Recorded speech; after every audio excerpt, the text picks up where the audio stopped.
অসম আমাৰ ৰূপহী গুণৰো নাই শেষ। ভাৰতৰে পূৰ্ব দিশৰ সূৰ্য উঠা দেশ। অসমী আই ৰূপহী গুণৰো নাই শেষ। ভাৰতৰে পূৰ্ব দিশৰ সূৰ্য উঠা দেশ।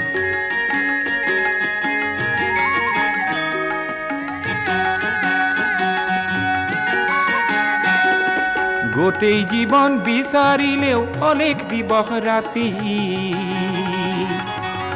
গোটেই জীৱন বিচাৰিলেও অলেখ দিবস ৰাতি। অসম দেশৰ দৰে নেপাওঁ ইমান ৰসাল মাটি। চিৰ বিনন্দিয়া তোমাৰ সেউজ পৰিৱেশ। ভাৰতৰে পূৰ্ব দিশ